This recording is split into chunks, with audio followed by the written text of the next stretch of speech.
intro.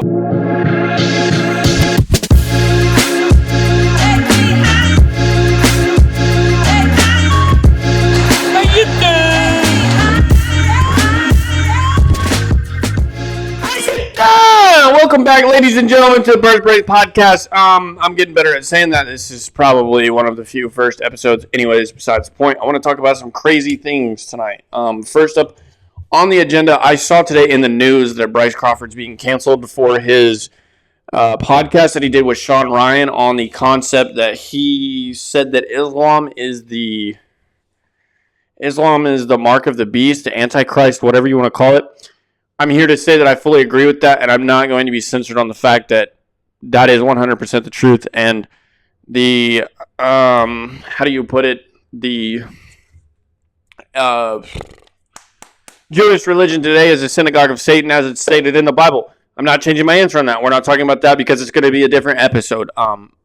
But yeah, that's pretty much the point. That's pretty much all I'm going to say on that today. It's a little bit more of a fun episode. I just got off work like 2 hours ago. I was trying to get this set up, and we finally got it working. I got a better camera, everything else from the first episode, and it's working a little bit better. We're in a good space. I just want to remind everybody that there is indeed a donkey behind me. It's my favorite donkey of all time. I just bought it with my girlfriend this last weekend. Don't hate on it, first of all, because it's the greatest donkey that is, it's my donkey, so don't be mad.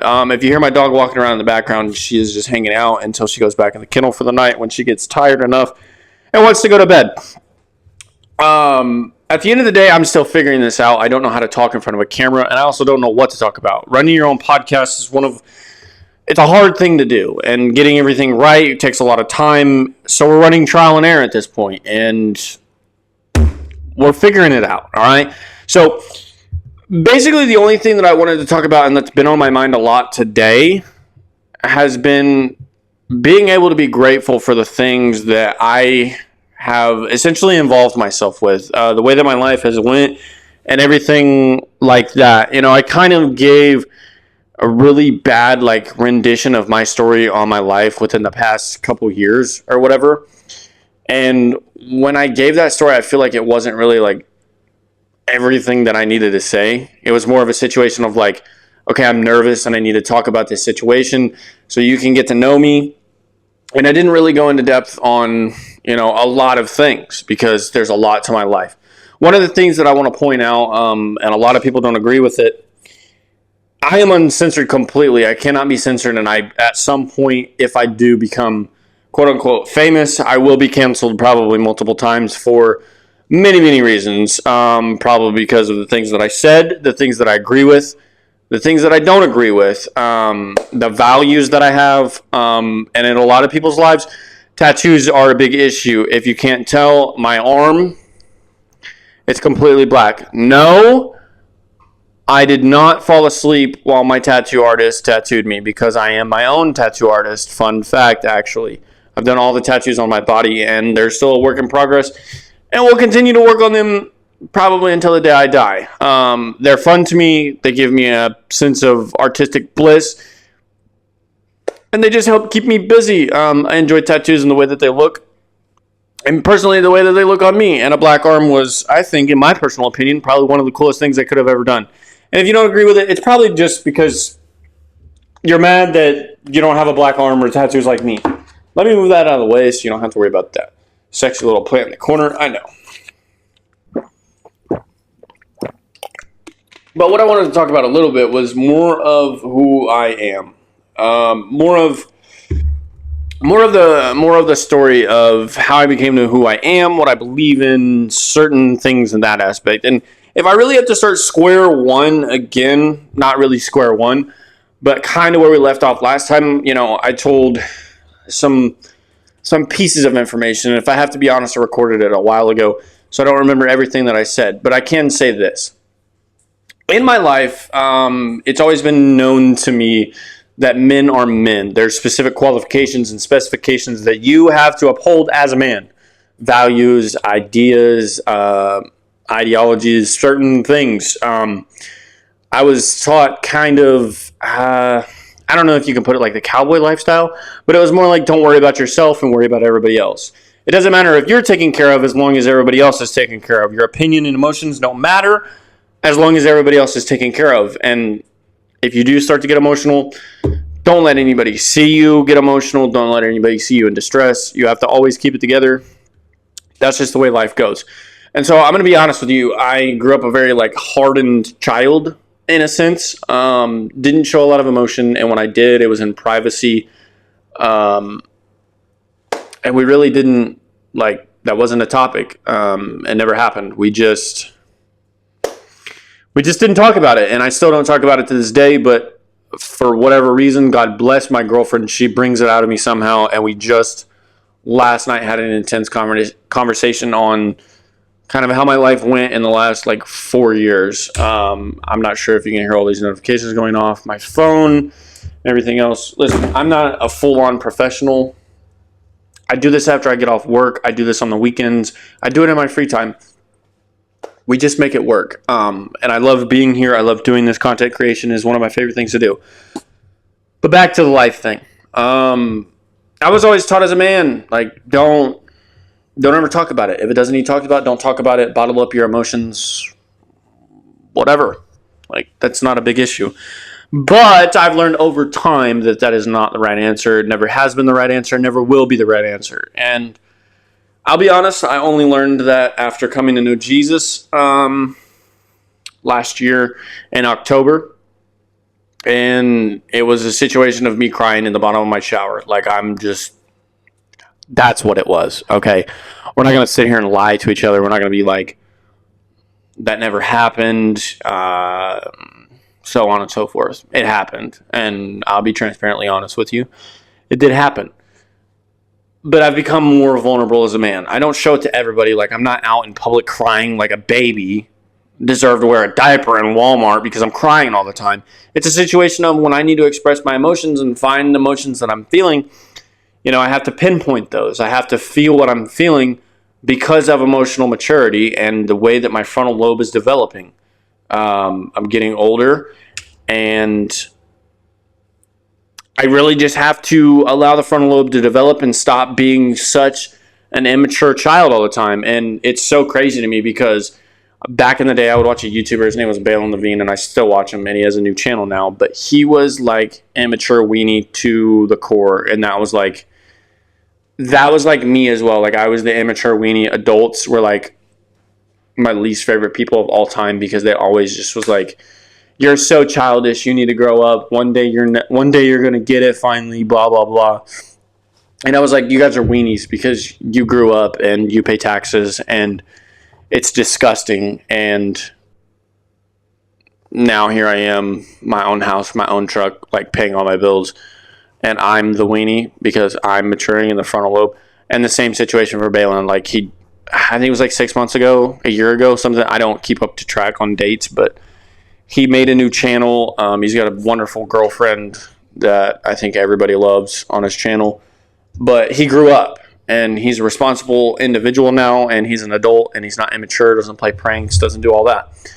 And I think that's, we need to change a little bit. And I'm changing in that way too as my frontal lobe develops because, it's inevitable.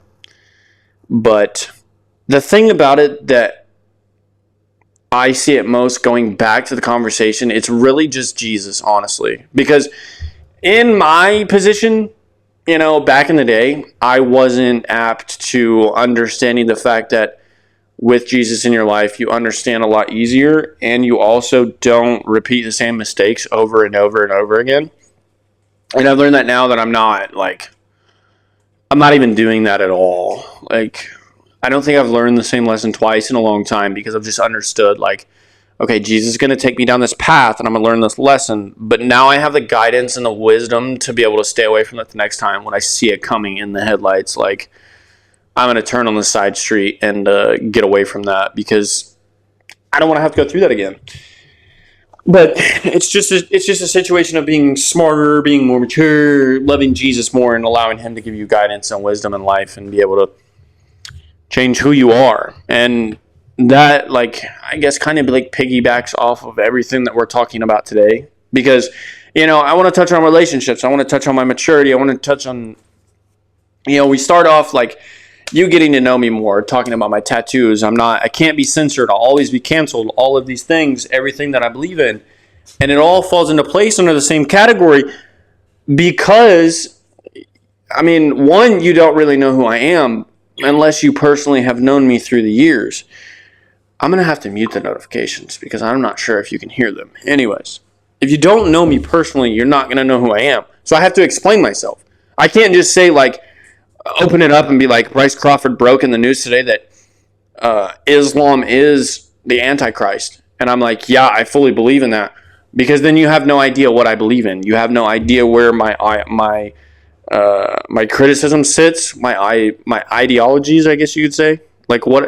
Technically, I guess just what I believe in. So I have to tell you, I have to inform you. And then you have to learn more about me, who I am, how I'm maturing, those things. And I put that all on the internet in this podcast because that's what I want. It's content creation. It's learning, it's learning people for who they are and understanding the exact same way for who they are. And, that doesn't change them as a person. That's not a bad thing. And we should choose to love like Jesus. We should choose to love thy neighbor every single day. Let me go ahead. It's going to cut, but I'm going to step out real quick, put the dog up, and go ahead and shut the door because the AC's been on for 20 minutes now. Okay, I know it really doesn't matter because you didn't see it, but it cut. Yeah. Anyways, back to what we were saying. I don't remember what we were talking about. So I'm just going to move on. I'm going to keep going. In the first episode, there were a lot of there were a lot of topic changes. I couldn't keep my thoughts straight. And, honestly, we can get into that topic because it's like this. I explained myself on the topic of ADHD. A lot of people struggle with it to this day. I think I struggle with it more than a lot of people because mine is so hyperactive in the way that the doctor explained it. To my mom, she tells people all the time, you really got to be in the good graces of God to understand what I go through every single day. And I seriously can't pinpoint or explain it because it's such a crazy thought process. It is absolutely insane to me how I live every single day with the brain that I have. For instance, me talking 100 miles an hour and, it's been such a short time already. But here's the topic. The topic is that and I touched on it a little bit before, and the thing about it is I can't even remember what I talked about in the last episode either because I'm on to something new and I'm enjoying this new episode. The creation and the process of the new episode I'm enjoying so much, so I can't remember what I talked about. But I know for a fact that I touched on you can't let that define you. You can't let that stop you as a person. And I only say that because, I'm not going to say that I was bullied throughout my whole life. Like when I was in school, I was bullied and my life sucked because I had no friends. I was the popular kid in school. And I was in the, whether they wanted me there or not, whether they were truly honest and wanted me there or not, I was in that friend group that was the jocks and made fun of the nerdy kids. And I'm not proud of it. There you go. Cancel me for another thing. I made fun of the nerds at school. Newsflash, I was also a nerd, okay? They just didn't know it because I didn't want to seem like the weird kid. But I was a nerd as well, and I had my nerd friends. Honestly, shout out Zach Tucker if he's out there. You're a day one homie for real, and we haven't talked in a long time. Hit me up if you ever see this, by the way. Anyways, besides the point. You can't just let those people you can't let it define you. And I did let it define me for a long time because I was the odd kid that everybody laughed at. And I'm going to be honest, I love being the odd kid that everybody laughed at because then everybody loved me. Everybody enjoyed me being around, whether they genuinely wanted me around or not. But, I didn't live an abnormally weird life all of a sudden when I was diagnosed with ADHD. And although I did let it define me for a certain amount of time, I still had fun. I still did the things that I wanted to do, whether I, faced a little bit of criticism or all of those things. I was still lived 95% of a normal life, besides a couple sad moments, very, very deep and sad moments. And those are a topic for another time because I got to keep you back. I got to keep you coming back somehow, right? I got to keep you coming back. But you can't, anything. If the doctor tells you that there's something wrong with you, don't let that define you, and don't let that stop you from achieving great things in life. And I can say, with my personal opinion,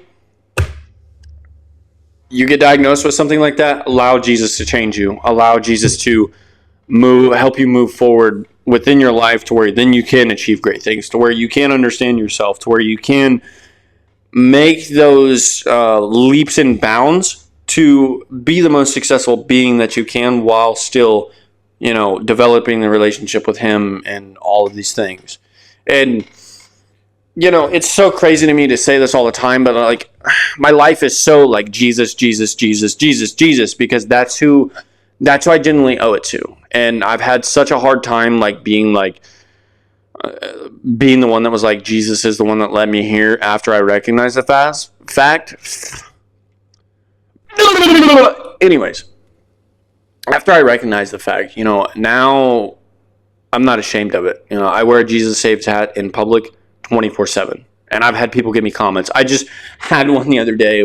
Me and Gabby, I can't remember where we were. I think it was Hobby Lobby or Walmart, or it was somewhere. This is how bad my memory is, but we were somewhere. Oh, we were at church.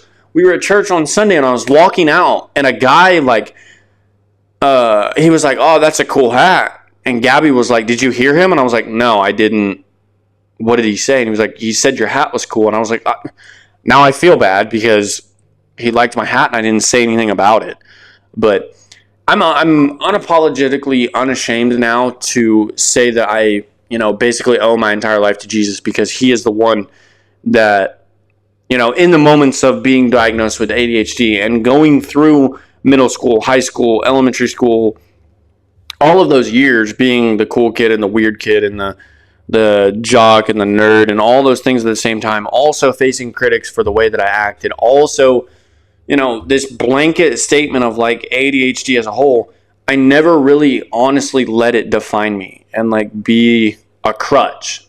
I allowed it to then eventually help me become successful in my life and, start to work for myself through this media company and work a day job as well and do all these things and be creative. And me personally, I wouldn't have had it any other way. And obviously there's not a lot of depth to the conversation because it's a personal experience of mine, and it's the only thing that I can talk about because of how heavy the situation for me is. Having that dream, having Jesus come to me in a field and be like, "Oh yeah, let's get this done. Let's not lollygag around anymore." Okay, now I fully understand that I owe my life to you. Everything I do from here on out is going to be for you and through me. And I'm just going to continue to work at that every single day. And before a little bit of a topic shift, which I do at the same time. I do, but I don't, because there's so much more depth and conversation and randomness that we can talk about. And I'm going to be honest, I do have a potty mouth. I do have a problem with nicotine, and I'm not going to hide it. I'll hit my vape. It's a problem that I have, but it's also, the vape is a nicotine nootropic, so it's helping me focus. It's helping me do all these things, although it's bad to smoke. I don't encourage smoking whatsoever, and I need to break the habit. I haven't found a good alternative, honestly. None of them are good, but if we're being honest, I've been vaping since I was 13 years old, so I can't, I do not condone it at all, whatsoever. If I can give any awareness to it whatsoever, do not smoke, ever, anything, nothing. Leave the spoon cold, please. Don't smoke anything. But it just, back to the conversation before, I want to shift a little bit. Just don't let those things define you. And I've gotten off topic a little bit, but don't let those things define you. Allow Jesus to make you the most successful person that you can be. And just go through life every single day with new opportunities and understanding that you're allowed grace and forgiveness every single day. So you should allow that for yourself and everybody else as well. Don't be so hard on yourself all the time. And just cut yourself some slack ever so often, because, it's your first shot at life. It's everybody's first shot at life. We're all trial and error in this thing. Just like I'm doing trial and error with this. And the microphone, I don't know exactly what to do because it just 24/7 is in my face and I don't know where to move it. But a little bit of a topic shift here like this, and because I don't know how to genuinely find like a good transition rate to follow into the next conversation, but I will say this. I'm the guy that came to know Jesus and had some changes happen in his life. And it was a situation of there for about a month or two. That's the only thing I could talk about because of how happy I was. Because it dramatically changed my life, and it still changes my life to this day. I'm still continuing to learn and grow, and everything was inside of it. But I always promised myself that I wouldn't allow it, and this is going to sound bad for me to say, but I promise I will explain myself, that I'm not going to be the guy that only thing I can talk about is Jesus. Like, I'm not going to entertain any other conversations than Jesus. And this is like, the podcast helps with that, because I'm like, that's not, I love talking to the guys at work about Jesus. It's one of my favorite things to do. But I know that there's more depth-filled, meaningful conversations that two intellects can have about certain topics and situations. And that's what a lot of these episodes are going to be about, is topics that are informational and sometimes just me ranting about the week and the day and yada yada. But the thing about it is I've come to know Jesus. I've done all these things and I've started to live this amazing, great life. And it's changed into, if the opportunity arises, I'm going to talk about it for as long as whoever wants to talk about it, because I'm not scared of it. Like I said, I flaunt a Jesus Saves hat every single day. Every single day. I can't really say too much because I just got it like a week ago, but I have Jesus Saves tattooed on my arm, my whole scripture arm, the whole 9 yards. It's just what my tattoos are, and everybody knows that I love Jesus. The cross necklace, they know that I'm a Jesus follower and I'm a Jesus lover. But nonetheless, where was I at? Lost my train of thought. You're seriously getting the most authentic self of me that you can. And the only reason it's probably not insanely funny is because no one else is in the room, and I seriously can't make jokes to a camera because the camera's not gonna. The camera gonna laugh back or something? No, probably not. It's like a mute. It's so funny too because that makes me think about. Gabby tells me all the time. I'll be like doing something or I don't hear or something happens and I'm like, huh? Who are you talking to? And she's like, oh, the guy behind you. And I'm like, you have got to stop inviting that guy. He is always standing behind me and I don't even know it. And you always know it, which is weird, honestly, to me. But a little bit of a topic that I wanted to also touch on a little bit in today's episode was back to the Bryce Crawford thing. And I want to explain the situation because I know he did a great and wonderful job in Sean Ryan's episode. And if you have the chance, go back and watch it. Listen to everything that he says within context and take it in with an unbiased opinion. Because, matter of fact, before I talk about this, you have to understand that at every single point in life, you're going to have to take something or everything in with an unbiased opinion, because if you have a narrative or an agenda that you already follow, you're not receptive to the information that you are being led to believe or relay. Talk about like, okay, I'm not affiliated with any political party whatsoever. I'm affiliated to the political party of Jesus. I know Jesus will win. So everybody else doesn't matter. The Messiah is returning any day now. Crazy for me to say, but I know it's going to happen. Maybe not in my lifetime, but at some point he will. But here's the deal. You go into every single conversation, you're going to have an unbiased opinion at some point. Because if you follow a narrative or an agenda, you're not receptive to the information. You can't sit there and say, Donald Trump is a bad guy and be a Democrat. You're going to be like, yeah, of course he is. Of course he is. And then be a Republican in the same conversation and go, let me tell you exactly why he's not. Because I think it's biblical prophecy that he is in the White House. And me personally, I'm not buying it. I'm just really, I don't know. I'm flabbergasted. I'm really not buying it. By the things that I see on Facebook, by the things that I see on the internet, all of those things, I don't see that as biblical prophecy. And I don't know why.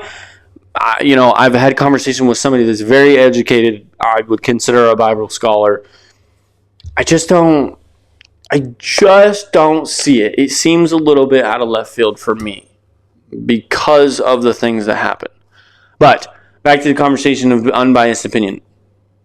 For the third time, be receptive to the information without having an agenda or a political, emotional, religious, no narrative whatsoever. If you want to get anywhere in a conversation, none of it. Unbiased. Have your opinions. That's fine. It's great. It's wonderful. I have my opinions. But you have to be able to have a good conversation. You have to be able to back it up with facts. You can't back conversation up with just basic opinion.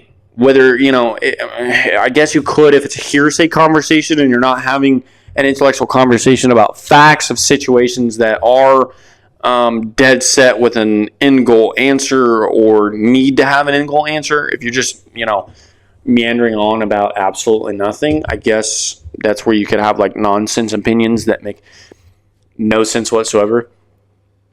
But you have to base your arguments on facts, not just only opinions. You can throw your opinions in there, but make sure that there's facts as well. We have biblical conversations. We have political conversations. We have religion conversations. We have all of these things. And back to the whole Islam thing, I have an unbiased opinion. Me personally, I know guys that are Islam. And I know guys that are I know them personally that are Islam, and I know famous people that are Islam. I know famous people that are Christian. I know personal people that are Christian, Catholic, Buddhist, whatever you want to put it, all these religions. But I fear from the evidence that has been supported, the evidence that's been brought to my attention, and the things that I've read, the documents that I've looked over, I agree with Bryce Crawford to say that Islam is the Antichrist. Because their agenda, personally, you read within the Quran, all of these things, and I'm going to encourage you, turn this off if you haven't already. Go watch Sean Ryan's show with Bryce Crawford because it's spoilers from here on out. Okay. But back to it. Here's the facts. He makes a statement that Muhammad, the prophet of God in the Quran, mind you, this man went to a cave. I don't know the story fully. I just know snippets because I've never actually read the Quran. I've read snippets of it, and I know relayed information through videos and reading articles and things like that. But here's the scope. Goes to a cave or whatever it is, visited by the angel Gabriel. He beats him up, the whole 9 yards. Blah, blah, blah. Look into Islam yourself. I'm not here to explain that part of it. I'm here to explain my opinion and the facts that we've been given. And they are this. Islam is the Antichrist because if you are a Christian and you believe in Christian values and ideologies, you can't say that Muhammad marrying a 6-year-old is correct at all. Because it's not. It's not a situation that sits well with me and should never sit well with anyone else. Morally, ethically, however you want to put it, that's not right. It's not. And I'm not sure if you would want to go there, but think about if that was your child, Now it's a different story, huh? Now it's a different story. Oh, they're all nice and innocent and wonderful, and yes, they pray all the time and they fast and they don't eat pork and all these things and follow all these amazing rules, but their prophet married a 6-year-old. Consummated the marriage when she was like 9 or something. And that's eyewitness testimony through written down scripture, whatever you want to call that. Anyways, I'll do more research on it and we'll do a whole episode on it. But the reason that I agree with it most is that moral and ethical reason right there. That's not the only one, obviously, because the state of Islam is wishy-washy. How do you put it? Like, there's 3 steps to Islam. It starts out with them, being quiet and gaining, technically, gaining troops and, gaining this congregation of people to, basically take over eventually. And then it goes into, where they start to move forward with their plans, and they're telling people, they're taking over cities, they're doing all these things. And then the last stage of it is convert, or basically you're done. You're done for. Convert, or you're going to be killed. And that's for you to claim that's a man serving the same God that I do, because you are visited by the angel Gabriel, which would associate that with the God of the Holy Bible, the God of the Gospels, the God of, the Father, the whole 9 yards there. For you to say that is associated with what I believe in, I wouldn't say I take offense to it. I take disrespect to it, because not only are you not going to associate him with that, but never in a million years do I think that would be the right call. Honestly, I'm just going to say it. Muhammad was a liar. That's what it was. Muhammad was a liar, and he's a fraud. He's a fake. He just wanted people to follow him, and he wanted to be the it guy. That's basically all it was. And, I'll make the promise to you right now. I'm going to do my research. I'm going to look into it more, and I'm going to give my take on it based on the facts of, what the Quran says, what Muhammad believes in, what all of these things are, and then how we are in today's world, within the Middle East, within the United States now, within Europe, within Great Britain, Africa, Australia, all of these things, and how Islam is slowly taking over, and it's becoming a crisis in this country. Because I don't want to raise my children in a country that believes that a man who married and consummated with a 6 to 9 year old is the right answer. That's not going to happen whatsoever. Not in my. I will buy a rocket ship with every single last dollar that I have. That's not right in my opinion, and I just don't agree with it whatsoever. And I'm redundant on that fact, because not once would Jesus ever single-handedly, even at all remotely, agree with that whatsoever, because that's not loving one another. That's not teaching that's not teaching what he believed in at all whatsoever. But like I said, I'll do my research. I'll make the promise to you that I'll do my research, and we will get an entire episode on the crisis of Islam. Okay, we'll revisit the conversation. But another and this is, I guess you could say, more of a conspiracy, but this is what I think about, because of the things that go on in today's world, and the things that make me think, the things that blow my mind. Okay, let's get into the conversation in the context of you. If you've ever seen a police car, if you've ever seen an emergency vehicle whatsoever, usually somewhere on the back bumper or on the side of the car, somewhere located on the vehicle of the emergency vehicle, or the emergency response unit, however you want to put it, however you see it. In America, it says probably 95% of the time, I don't know the statistics, whatever, it doesn't really matter. Y'all know what I'm talking about. It says on the back bumper, "In God we trust." Right? And in the last 15 years, we've been taught that the country is a Christian country, but we now have a Jewish president. That's another conversation for another time and another episode, and we can unravel all of that. But it says on the back bumper, "In God we trust." And I asked myself this question because, like I said, we as a country think that this is a Christian country that believes in Jesus Christ and the resurrection and the saving of the sin and the whole 9 yards. We believe in that. So the back bumper says, in God we trust. So we automatically root that to Jesus. But then I play devil's advocate and I say this. I don't agree with the devil whatsoever, so don't ever take that out of context. Don't ever think that I'm saying just random BS jargon to just say it, because I'm not. And I hope this mic's not really too loud, because I hope the audio's not like ruined, because I'm really, really passionate about this one. Okay, back to it. The bumper. In God we trust. Devil's advocate here. What God? Because we look in this situation of a cross in the Middle East, okay? In the situation of what happened with the statue of Baal. They lit it on fire, and then all these crazy things started happening in the entire world. And we sat around and we were like, Jesus, save us. I did. I know I did, because I know genuinely Jesus can save us. And us in America, we say these things because in God we trust. It's on our money. It's everywhere. But then you ask yourself, what God is it that we're talking about?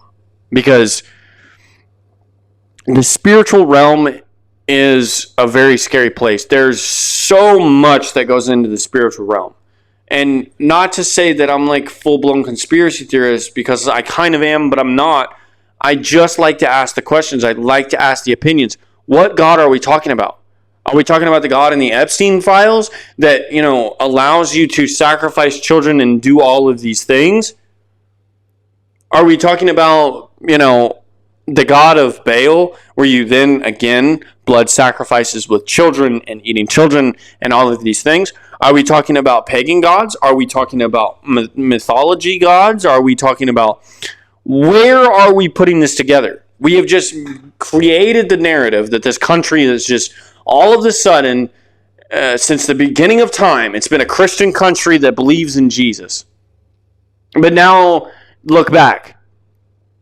There's a press conference, and I can add the clip if I can find it, or if I'm not going to copyright it for it. Nonetheless, the clip goes like this. There is a Jewish man talking to Donald Trump, and he says, "Oh, this is our first Jewish president." And Trump goes, "Yeah, that's right." I mean, maybe I look dumb, but roll the clip. Like, if I have the insert, roll the insert. 6 years ago, I was up here, and I said, "This is our first Jewish president." It's true. Now he's the first Jewish president to serve two not consecutive presidencies. We thank you for everything. And the craziest part to me about it is you have everybody, you have all of the people in my family that are conservatives. You have all these people across the world that are conservatives in America, and they still post on Facebook and Instagram and all these social media sites talking about how Donald Trump is this great, wonderful Christian prophecy that Jesus Christ he was sent by Jesus to save America. Where are we at now? Where are we genuinely at now? $4.28 gasoline. I can't put groceries in my house. My girlfriend spends $80 on a full tank of gas to get 93 miles because all of a sudden now gas burns twice as much. How does that work out? The single mom can't afford to put groceries in the fridge because the 40 hours she worked, she couldn't even make ends meet. Not to mention the inflation rates. Don't ever tell me that those are not true, because I know they're true. I sound like Alex Jones right now, but I'm sorry. Alex Jones has been right since 1999, and nobody listened to us.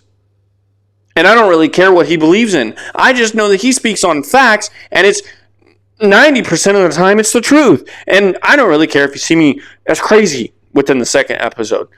But I get like this. I get like this because I am so concerned. Because I love Jesus this much. I want Jesus to win. I want to see every single one of you in heaven.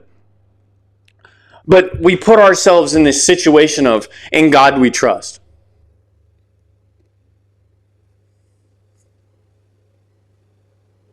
But you've never questioned to yourself what God that was. You just assumed all of a sudden, because the government told you, in God we trust. So we assumed that it was Jesus. We assumed that all of those kids that went missing on I-40 in the last 30 years were being served by the right people. Whether they knew it or not, whether they got in the police car and knew it or not, that they were serving somehow and allowing that spiritual realm to open up by reading that, by saying that, being a part of that. But we've seen the issues in the country. It's like 153 days that they've been breaking the law over the Epstein files not being fully released. Nobody being persecuted, nobody being brought to court and being told, hey, you did wrong and this is how we're going to address it. You know, the United Kingdom had said a while back, no British actors, blah, blah, blah, blah, blah. Well, at least we arrest our pedophiles. But right, I forgot. Jesus Christ is Lord. He is. He always will be, and he will win in the end. And the thing about it is I will fight so hard at the end of the day, and I get so passionate about these things. I can start these lighthearted and be like, oh yeah, so fun and lighthearted, and I just want to tell you about myself, and I just want to love everybody and do all of these things. But then I turn around 45 minutes in, and I'm so at the fact that the American public is being lied to every single day that we wake up. You're sitting. Oh yeah, 30,000 pedophiles, over 1.3 million documents in the Epstein files. Judges, officials, politicians, people of influence, all of these things. But I'm okay with it. I'm going to go clock into my 9 to 5 and act like it never happened and hold anybody accountable. Listen, at the end of the day, I'm just going to preface this. I'm not, like I said, I'm not associated with any political party whatsoever. I'm associated with Jesus. And Jesus wouldn't put up with it. All right? He came, he saw, he told, he left. Because at the time, we needed an intervention. We saw what was going on. You can read the text. You can read the scripture and see what's going on. You needed an intervention by God. So what did he do? He sent the Son of God. He intervened and he started to fix the people. Because they were doing what? The same things that they did in the Old Testament. Started idolizing fake God. Started idolizing all these other things. Allowing money to take over their lives. All of these things. Oh! Just like we're doing today. Just like we're doing today. So, I guess I ask myself the question all the time is, at what point do we turn around and we ask God to intervene once again? When do we say enough is enough? When do we turn around and go, but it's a really big issue and we need somebody to step in, because if it gets any worse, we're all screwed. Your kids are screwed, their kids are screwed, you're screwed until you die. But right, I forgot. $7.25 an hour minimum wage. Go clock into your 9 to 5 and see if you can put food on the table and pay all your bills. Make sure the lights stay on. Work 75 hours the next 14 weeks, just so you can make ends meet and stay afloat. But don't worry, next April tax season is coming. You should get a pretty good return. And don't worry, promised a little bit of money. They said $5,000. Then they said $2,000. Then they said none. What are we doing? It's open-ended promises. And I'm sorry, at the end of the day, you can't trust the big G. You can't. And I don't. Because I learned at and back to the conversation of getting to know me. You know, it came down to a situation like this. When I was very young, I matured very quickly because I wasn't forced, I was asked. And as the receptive young child that I was asked at 8 years old to go to work for the first time. And when you go to work, as many of you know, that's where your critical thinking starts, because you are now in an environment where something needs to be done in a timely manner, responsible, and on time. That's in a time. Okay, anyway, besides the point. At 8 years old, I got asked to go to work. And not only did I get asked to go to work, I got asked to go work construction. We all know how construction is. It's blue collar, it's hard, it's whatever. 8 years old. I'm sorry, but I don't think at any point in life an 8-year-old should be doing construction. Not only did it teach me great life lessons, but I shouldn't have been doing it. I think that breaks some kind of child labor law. I'm not sure. I got paid under the table. Statute of limitations, give it 12 more years and I'll talk about it. Anyways, the critical thinking started for me at 8 years old. And I'm going to be honest with you. By the time I was 13, if you tried to BS me, I already know you're BSing me. Because I lived and was surrounded by people that tried to BS me all the time. And I'm not going to say names. I'm not. Because I'm not here to call them out. I love them. Bad things have happened over the years, whatever, blah, blah, blah. I've forgiven them. I continue to forgive them every day, and I still love them. But you can't BS me. And I'm 22 years old now. You're not fooling this guy. I went through it long enough. You're not fooling me. I'm not your stupid little puppet. Now, in the conversation, here's what you do. You say, oh, Braden, I've learned all this information now. And that's tip of the iceberg. Tip of the iceberg. We're going to press the issue even more in the next coming episodes because I want everybody to know. I want everybody to be influenced, to understand that the Bible is the right answer and it will always be the right answer. But you ask yourself this question. You're sitting there and you're going, oh, this dude's getting so fired up about this. He's saying all this crazy, maybe amazing things, but what do we do? Where do we start? How do we fix this? And my God-honest answer is this.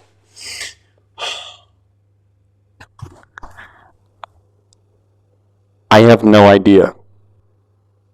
I don't know. I'm not sure. I'm still trying to figure that out. Because of the underlying issue of how big of an issue it is. It's not going to stop with just me. This isn't family drama that you just like get 8 people together and you sit down and you like have what do you call that? Like an intermission in a sense of like, or what do you, not an intervention.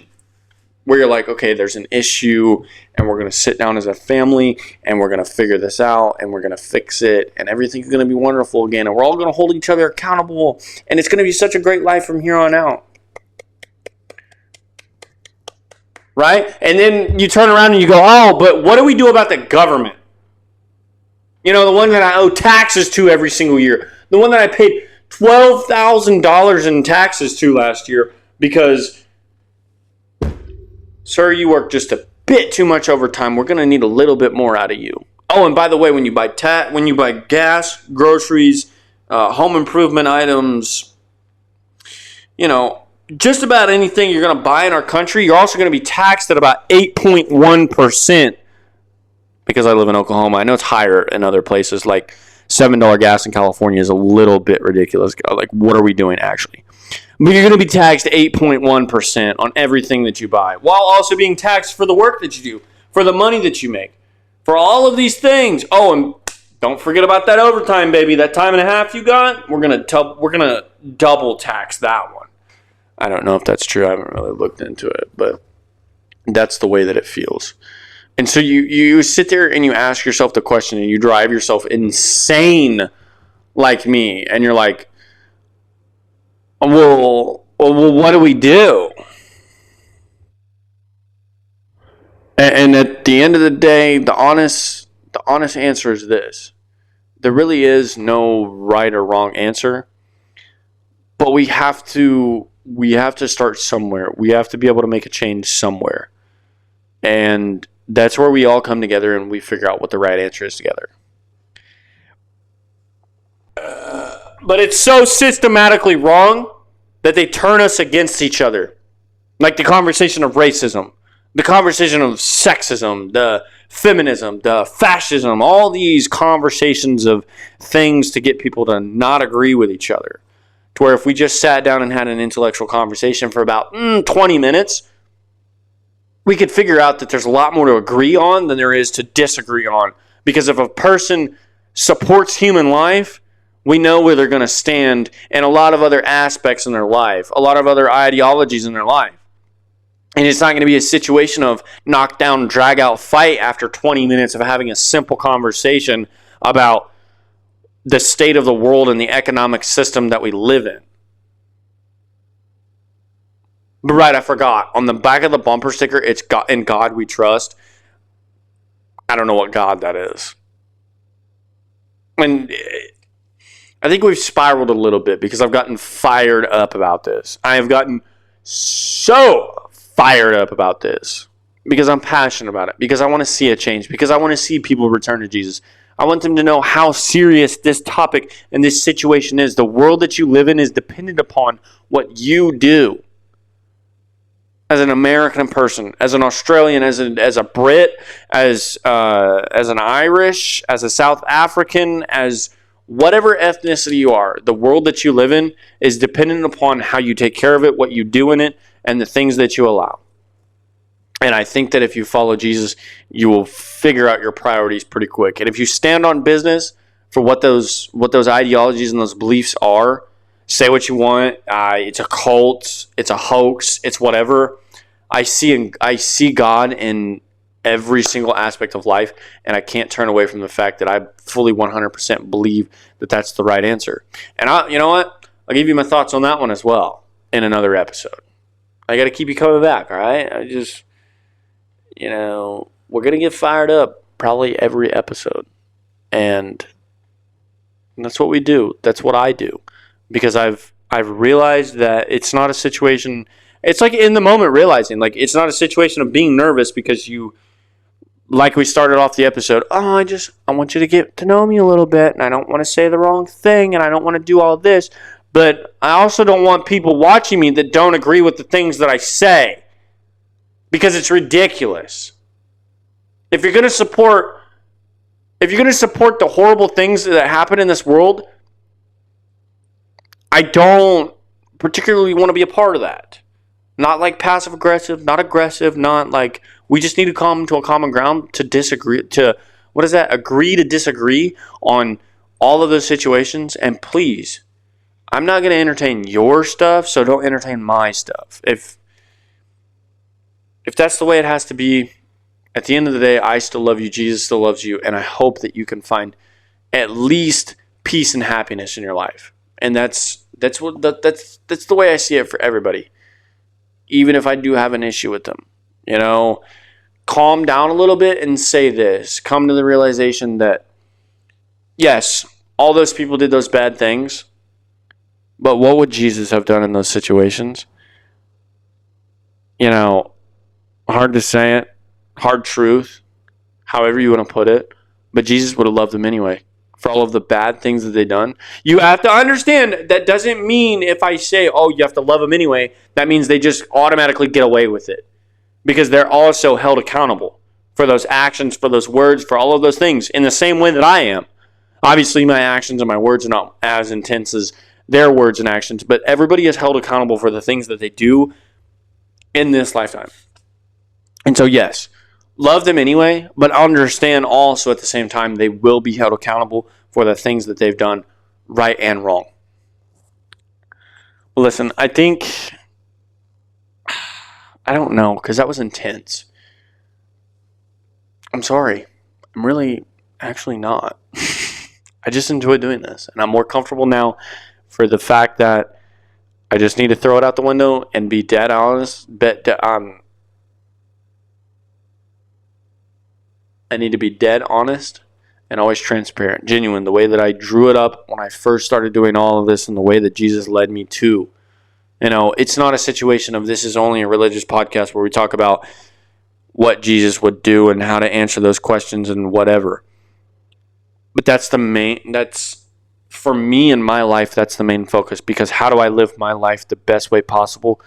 And I think it's living like Jesus, understanding that everything that I said, I will be held accountable for. The last 45 minutes or so, everything that I've said, at some point I'll be held accountable for.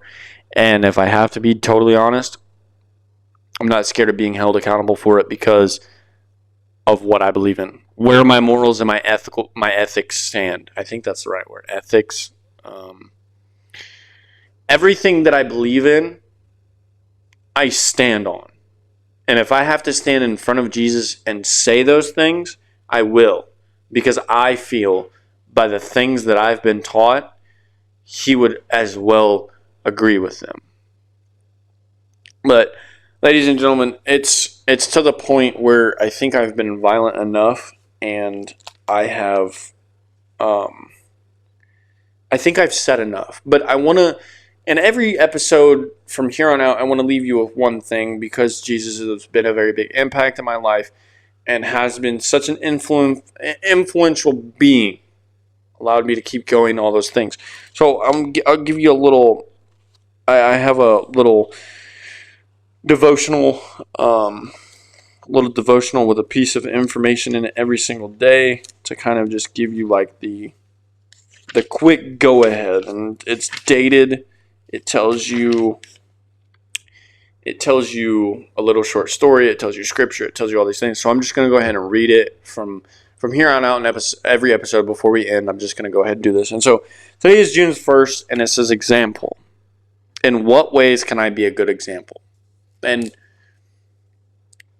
you know, if you want to listen to me talk about the topics that I talk about and whatever, and you don't believe in God, or you don't believe that Jesus is real or anything like that, you can go ahead and turn it off now. I really just pray that he works in your life to help you come to find that peace, that source of peace. But here, June 1st, example. In what ways can I be a good example? Whether you like it or not, people are always watching you. This means that you are setting an example for others, good or bad. You can set good examples by living as closely to Jesus as possible, living towards his attitudes and actions. If you see Jesus as your example, you won't have to worry that you are setting a poor example for others. What kind of example have you been demonstrating to others? You know, it leaves you with like a little question. But some scripture here, it says God's response. He says in 1 Thessalonians 1:5, you know that the way we lived among you was further proof of the truth of our message. You yourself, this is a different one. This is Titus 2:7. It says, you yourself must be an example to them by doing good deeds of every kind. And here, God's promise, it says, be an example to all believers in what you teach, in the way that you live, in the way that you love, and the way that you have your faith and your purity. Stay true to what is right, and God will save you and those who hear you. My God, Jesus is such a big influence on my life.